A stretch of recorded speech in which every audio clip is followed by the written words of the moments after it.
Thank you so much for being on board the Transatlantic. I mean, it's like you are wonderful creative. I'm so happy to have you here. Thank you. My God, it's my pleasure. I swear, like I've been in my house for like, the past year almost. So to get on board the Transatlantic feels really actually like a great escape. That's awesome. Hey, look, we believe that each of us is an ocean of erratic thoughts and wild feelings. You must be crazy and your ocean must be crazy. So like, that's why we're here. So we're gonna go through the 7 questions of the 7 C's, and hopefully we can give like a side of view to our audience that many don't know. Okay, so let's start with the first question. Good.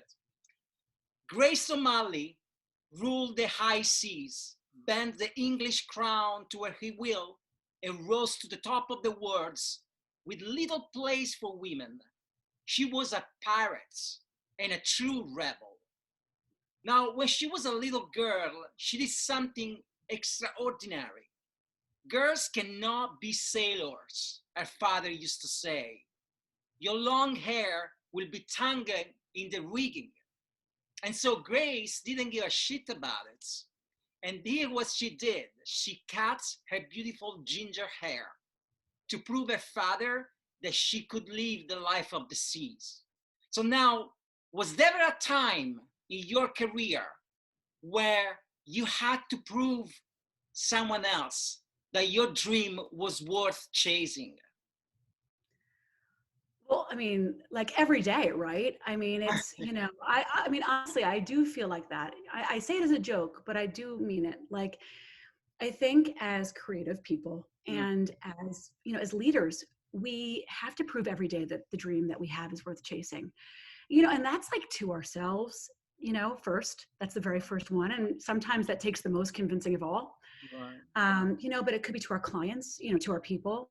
It's funny because my kids, I have 2 children, and they think my job is to be the boss, and that means I get to tell everybody what to do, which in part, that is the definition of a boss. But I think a leader needs to convince people every day that their dream or their idea or their vision for where they want to go is worth following.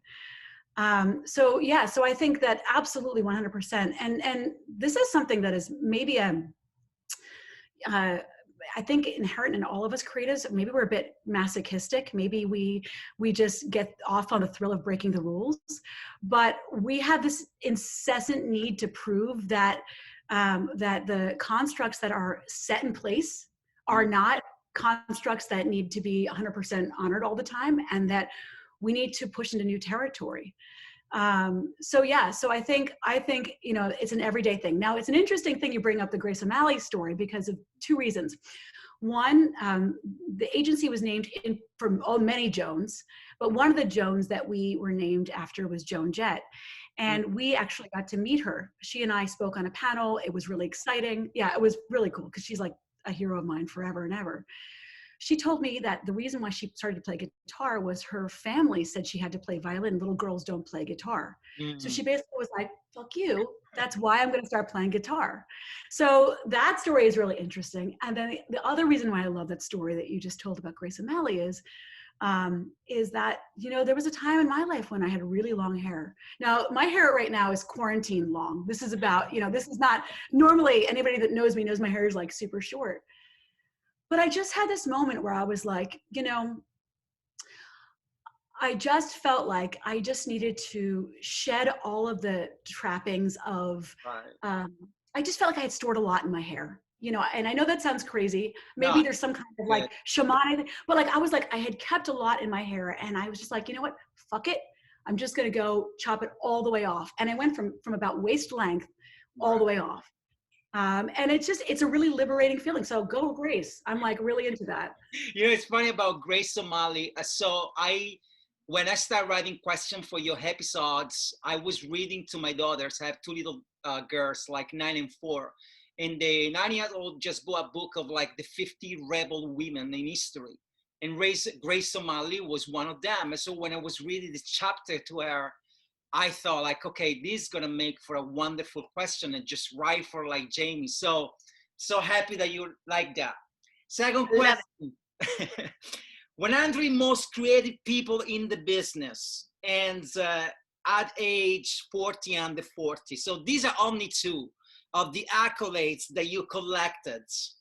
Accolades bring like noise, buzz, money, a shower of compliments. But when it's all said and done, at the end of each working day, the real you, the real Jaime is still there, peeking from behind your soul. They say the ocean doesn't care of who you are. It's one of the great equalizers in life.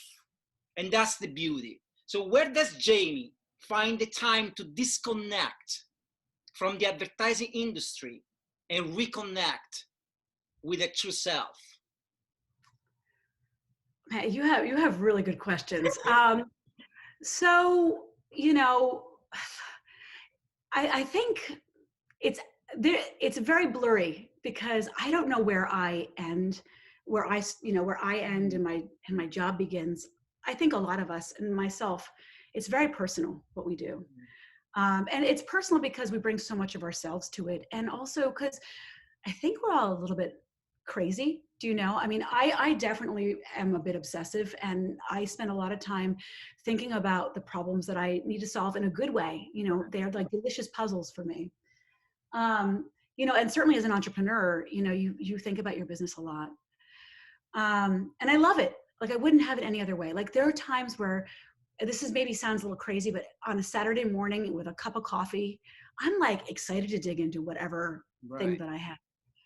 But I will tell you, if there is a place that I go to just be me and to just disconnect, it is, it really revolves around my children. And it is not when they're awake, because to be honest with you, sometimes they drive me frigging nuts and I can't even deal with them when they're awake. But when they're sleeping, it's amazing. And I crawl into one of their beds. Do you know what and I just sniff their head. And maybe I'm a little bit of an energy vampire. I just feel their energy and I just kind of like take it in, and my breathing will slow down. Oh, that's beautiful. That's awesome. Because my favorite place for my children is between the chin and the neck. Right. Okay. So that's like, you know, something that's I can't like, you know, but I love the fact that to disconnect, you find this weird place. Another place for me, honestly, is the motorcycle. You know, I'm like a hardcore like motorcycle rider. So it's like, for me, it's my Harley, like one of the places, like, you know, but yeah. That's do you ride? How often do you ride on your Harley? Every single day. I've been riding for like 20 years. I have too many Harleys. According to my wife, I have 3 Harleys. So yeah, I'm pretty like obsessed. Well, mine is another place is kind of similar to that. It's my Peloton exercise bike. Does that count like a Harley? I mean, maybe like, you know, when sometimes they play, like I go on the ones that are like really rock, you know, like really hard rock, you know, and I'm like, all right, let's just go and I shred a little bit on my Peloton bike. Maybe not as cool as a Harley. Love it. Okay, third question. So you made a big jump. I mean, you went from running Wellington Kennedy, New York, to co-founding your own company, Joan. In transatlantic terms, you went from being part of a crew that is equal to the Amerigo Vespucci. It's a beautiful crew. I mean, Wellington Kennedy, one of the best agencies on the planet. And then you went to co-founding your own agency. So it's not a jump that everybody can do. And it requires a special sailor, a special team of sailors around you. You have to be supported, encouraged, and motivated by other people around you. Now, I assume that your family must be like the great motivator. But beside your family, who was the person that truly supports and helps you in that jump? So it's kind of crazy. I had so many supporters early on. You know, everything from friends who were saying, go for it. You know, I have a good friend of mine, his name's Spencer, and he actually set me up with the guy who would eventually become our lawyer. His name is Ron Urbach from Davis and Gilbert Law. But we would have meetings and they would be like, yeah, you got to go for this. Like, you have to do this. It was like a dream of mine. And the time felt right. You know, there's also a founder of an agency called Interesting Development named Paul Caioza, who was a good friend of mine. Yeah. Do you know Paul? Like, he basically was like, here's a list of all the people that here's my lawyer, here's my accountant, like, you know, Do you know him? I don't know him personally, but here's a funny story because like I'm always attracted to people that have like Italian last name. Cagliozzo, it's like a true last name, and it's like, you know, so like I know him by name. I don't know him personally, but I know that it must be like a wonderful person and a great creative. So I know some of his work. Yeah. He is. By the way, my maiden name is Palmiotti, just so you know. Palmiotti. We're from the Puglia region. Anyway. You guys are from Bari. Yeah, I know. Barese. Yeah. Exactly. So yeah, so that was that. And then, you know, I mean, the more, like, there was not a single person in my life that was like, don't do it. Honestly, everybody was like, go for it. You know, remember this was, it was like the end of 2015, beginning of 2016. And we were right into the, you know, Hillary was about to start running for president. It was a moment. Yeah. And I just felt like, you know, I wanted to see what a real player agency could look like that was run by women. And there were a few that were there at the time, but you know, I of course you always think I wonder what I could do, and then, you know, finding my partner Lisa Clooney was really the big moment where, you know, it unlocked. One of the things that I find for anybody out there that's thinking about starting an agency or has dreams of doing it someday, like, your partner, who you pick to go into battle with or to get on that ship with and co-captain with, is going to mean all of the difference in the world. And when she and I met and we started talking, you know, for real, like, we had known each other off and on, but when we started talking for real about this, we realized that actually we wanted to take a very similar path. And that so many of the things that we had found that have been frustrations of ours in the industry, we both shared in common, and we knew we could change it. And the other thing we also realized was that we really liked one another, which is so important. I can't tell you how many people, how many agencies that have fallen apart that you don't even know, they don't even talk about the real reason. And the real reason is because was a real issue between the people that were founders. So I feel really blessed that she and I got to sit and work on developing the company for a couple of months before we even actually went and announced and went live. We're about to be 5 years old in May. But around this time, 5 years ago, she and I were meeting in coffee shops and in hotel lobbies and you know, having glasses of wine and talking about what this could be like and really building out what kind of company we wanted to make. So I think that, you know, I was so fortunate to be surrounded by so many supporters. But then to find Lisa and really work through the company with her, it unlocked so much, you know? So, you know, like, this is great answer because you reconnect to like one of my favorite quotes from Joan.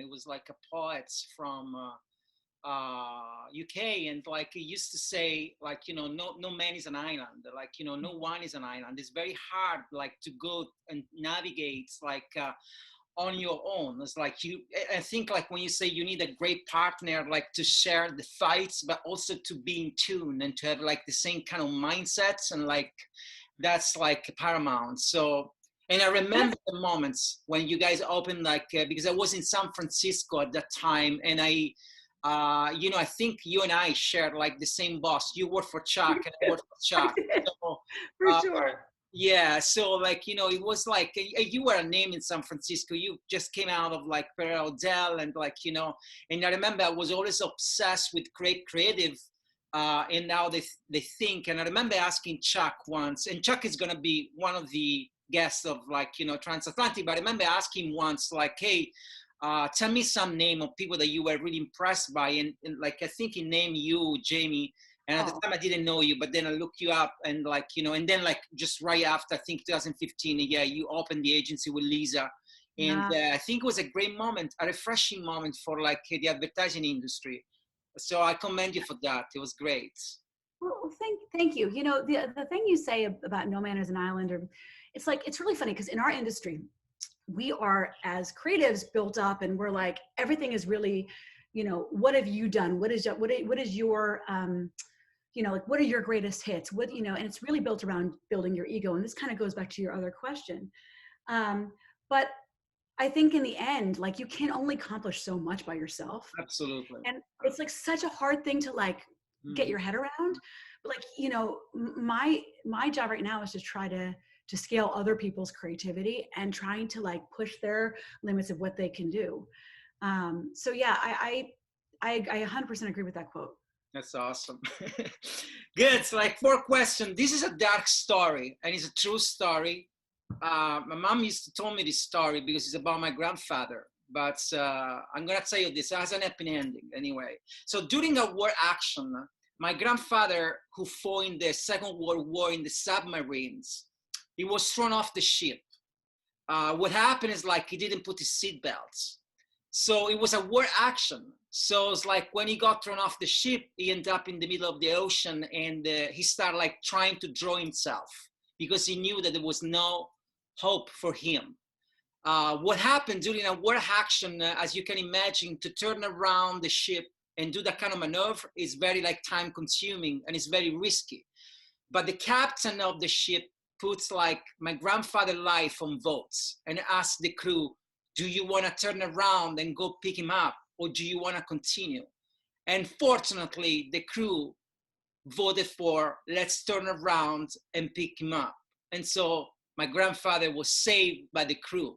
Now, this is like a story very like, you know, dark, but somehow I don't know why every time I'm working on an idea that get killed, I always remind me of this story because my instinct is like to tell my team, let's turn around and let's pick the idea up.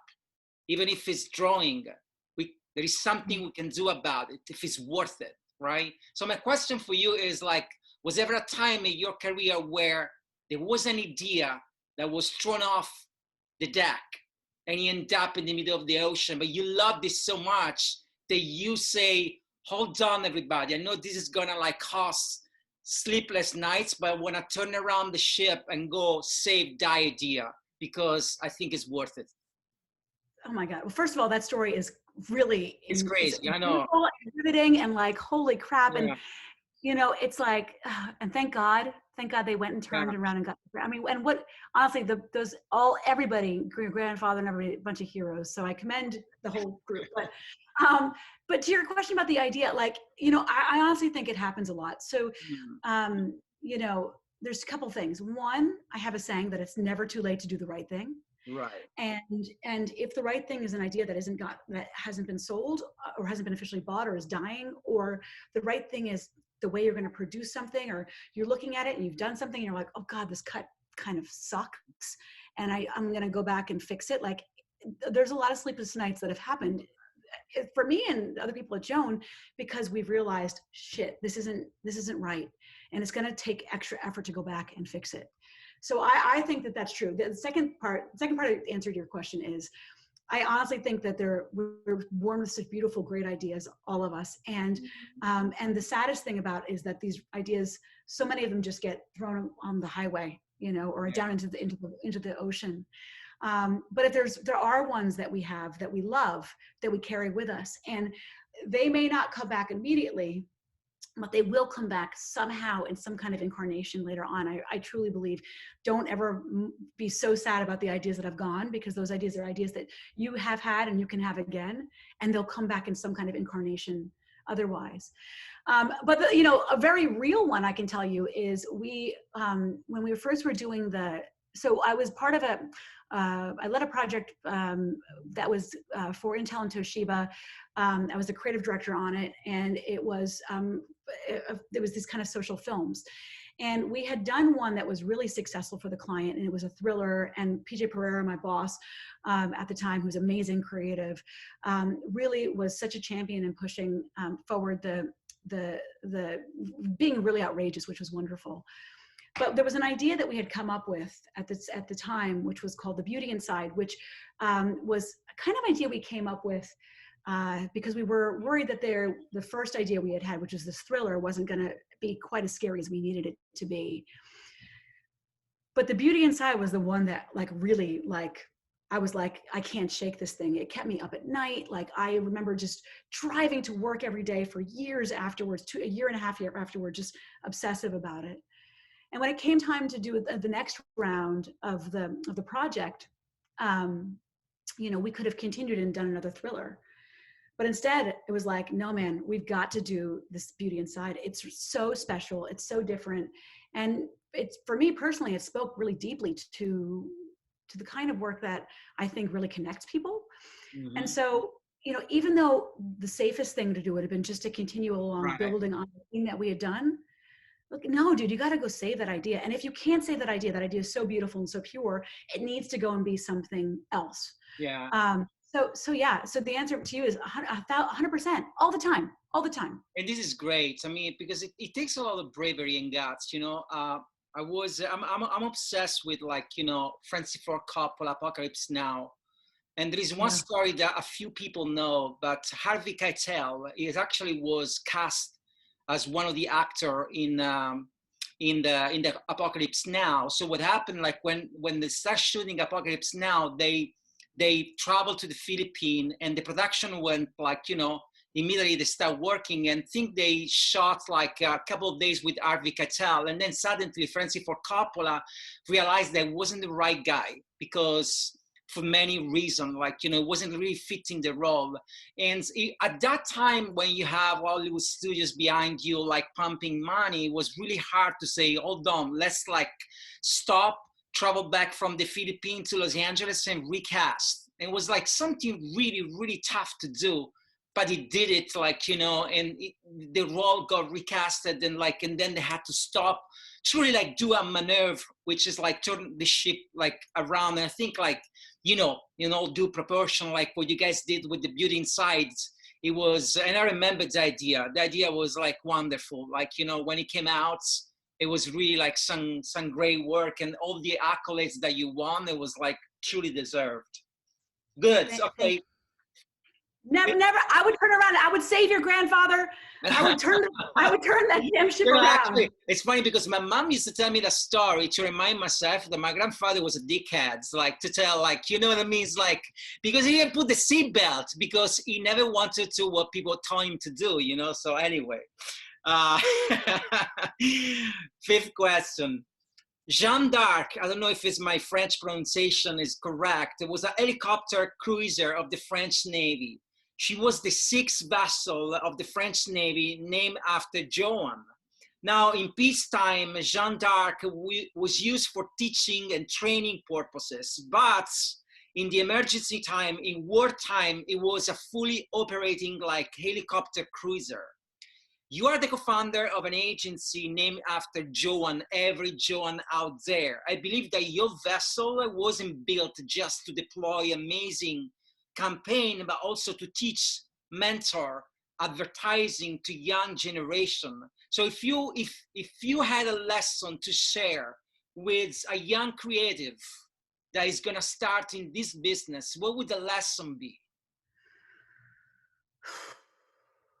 Okay, so I think the lesson would be to find a place where you and somebody to work with who you are inspired by, truly inspired by. I have been really lucky that I have found myself at agencies that are working with for bosses who are incredibly inspiring. And I feel like the minute that I stopped learning, I was like, I have to leave. And it's for everybody's good, what I would say is, it's hard right now because kids coming out of school don't have a ton of options because, the way the economy's been. However, the economy is picking up. And I would say if you have a choice between an agency that doesn't excite you or working for a boss that doesn't excite you, and holding off or trying to do anything you can to get into a place that you are excited by, or taking an internship or a lower position, it is so worth it. Because first of all, like, we only get 80, 90 years on this planet if we're lucky. And we spend so much time in this job that if you are not inspired, it is literally wasting your life. And the second thing is your career will benefit so much more from you making the right choices now, from being not safe now, from being more brave now than any other point in your career. Like, get in there, find a place where you can make a difference, find a place that you're totally inspired by, that can help you to think in a different way, and get in there. And it may mean that you're making less money than you would have at another place, but I don't give a shit. Like, it's honestly, that difference in salary will make itself up later on. And the difference in your quality of life will make itself up immediately. Yeah, this is great advice. This is advice that's it's precious for like people that's especially Europe. You know, it's like there is a different mindset to Europe. But I found that like young generation when they come up, they are so brilliant, but like sometimes they get caught into like they chase money rather than chasing like what they truly love, and I think it's almost a bait. It's Yeah. like if you don't like get trapped into that kind of thinking, if you have the possibility, I mean, for sure, you had to have someone that pick you up because it's a tough time. Some people don't have, and unfortunately, they had to chase the money. But if you have that little like luxury of like taking a risk, then it's totally worth it. Like, thank you. Good, 6 questions. So, among the deep sea discoveries of the last year, this is crazy. One among them stuck with me. A team of marine biologists discovered like 12 alien-like creatures that live at the bottom of the ocean. And one of them is actually called Hydromedusa. And it appears to be a sci-fi induced hallucinations brought on by a combination of magic mushrooms. I don't know if you ever taken a mushrooms, but I can tell you that. No comment. In fact, so that proves that there is still so much to learn from the ocean, right? So you've been advertising for like quite a while. And so my question for you is like, what is the biggest discovery you have made in the last year? Oh boy. I mean, this is going to sound so, this is, and I love it because it's exactly 100% different than what I said almost a year ago. So about a year ago, we went into lockdown, Right. and I was like, you know what? We can do this job just as good. And honestly, we don't even need to be together and blah, blah, blah. And, Google Docs and yada, yada, yada. And it is true. Like, we are very efficient. Mm-hmm. We are managing to service clients really well. But I would say the biggest discovery that I have felt is how much I personally need and love to be around people. Right. And how much I personally even the shitty part of like the commute. Like, I remember getting in the train and like dealing with sweaty, disgusting people. Like, they're like, your face is right in their armpit. Or they're, what I wouldn't give to right now to have somebody with a giant backpack rubbing up against me and me getting all pissed off with them. I feel like, I am surprised about how much I would miss, and this isn't quite about advertising, but more just about myself as a person, how much I would miss the disgusting, gross, gritty, weird, wonderful, fucked up shit that happens on every single day.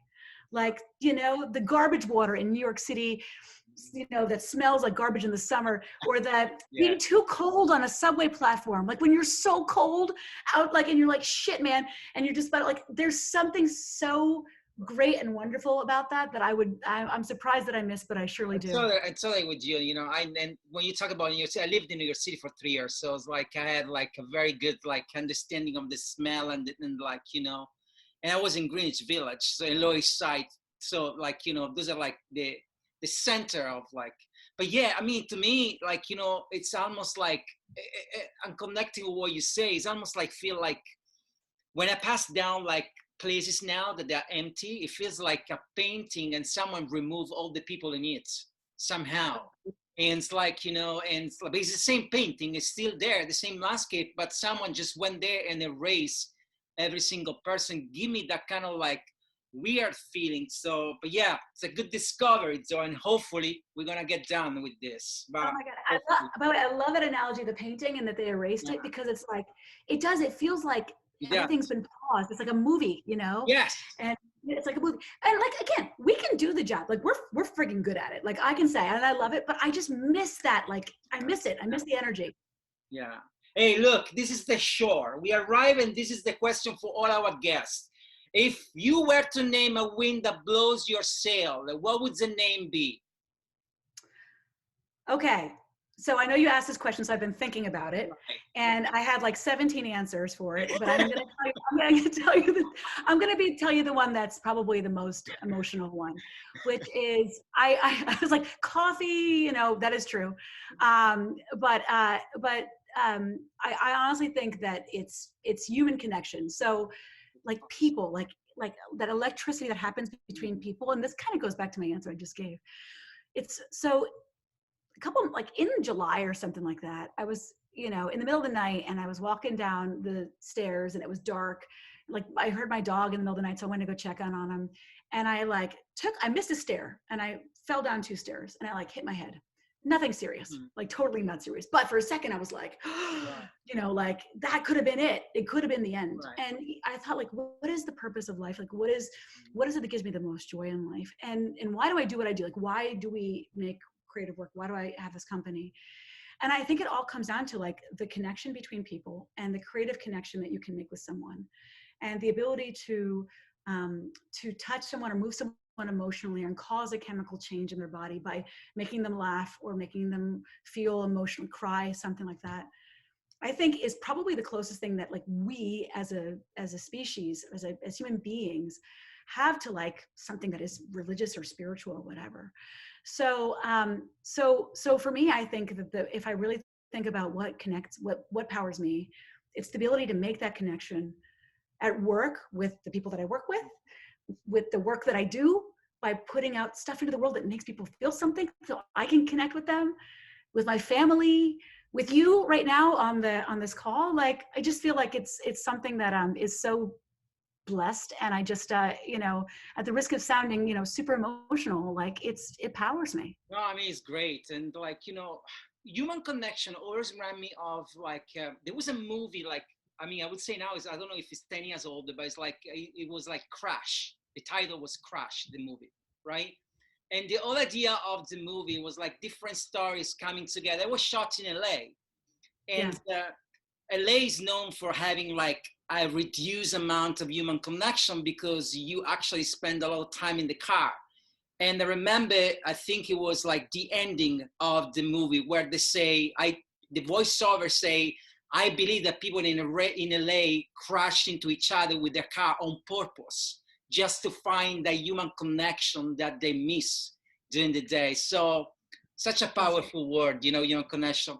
Anyway, look, like this was an awesome journey. Like your ocean was truly beautiful. And thank you so much for being on board on Transatlantic. Really appreciate. Well, thank you for having me. It was really wonderful. By the way, did you see my little anchor tattoo? I love it. Bye. Bye-bye.